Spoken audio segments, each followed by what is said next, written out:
देश में आयोजित की जाने वाली तमाम भर्ती परीक्षाओं में कहीं न कहीं से चीटिंग की खबर आना या फर्जीवाड़े की खबर या घोटाले की खबर आना सामान्य सी बात है। अब चीटिंग और फर्जीवाड़ा करना ये गैरकानूनी और अनैतिक तो है ही, साथ ही ये जो मेहनत करने वाला अभ्यर्थी होता है, उसके मनोबल को भी गिराने वाली घटना होती है। इसी कारण भारत सरकार ने इस विषय को गंभीरता से लेते हुए लोकसभा में एक कठोर सजा के प्रावधान वाला बिल जो है आज जो है लोकसभा में पेश किया है। तो साथियों, आज के इस टॉपिक में, आज के इस विषय में बात करते हैं उस बिल से संबंधित सभी विषयों की, साथ ही किन-किन परीक्षाओं के लिए वह बिल लागू होगा और क्या सजा उस पे कठोरतम रहने वाली है।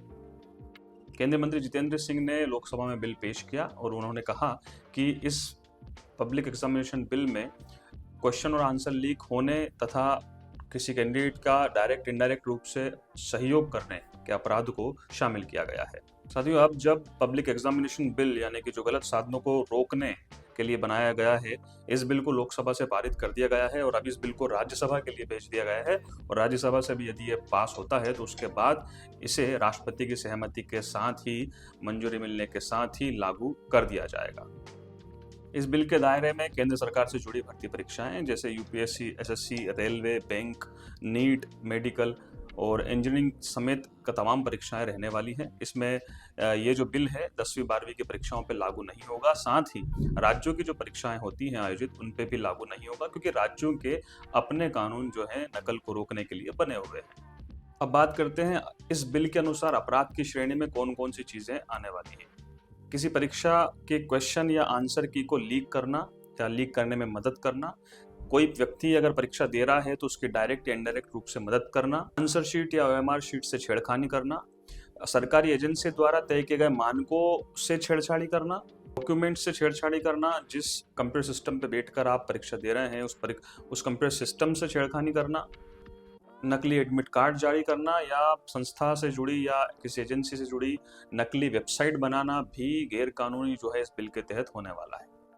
अगर किसी परीक्षा में किसी एग्जाम सेंटर की भूमिका पाई जाती है तो उस एग्जाम सेंटर को 4 साल के लिए सस्पेंड कर दिया जाएगा, यानी 4 साल तक उस सेंटर पर किसी प्रकार की परीक्षा आयोजित नहीं की जाएगी।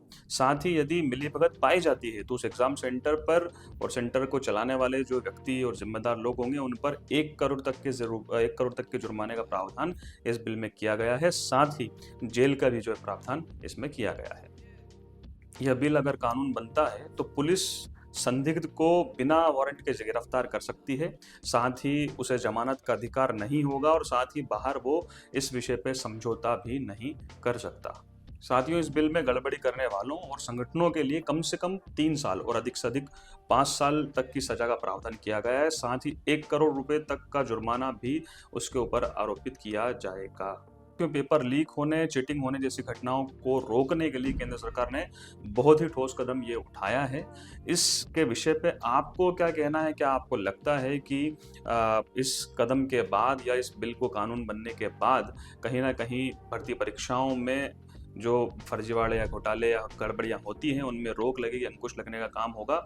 क्या आपको ऐसा लगता है? लगता है तो हमें कमेंट में ज़रूर बताएँ।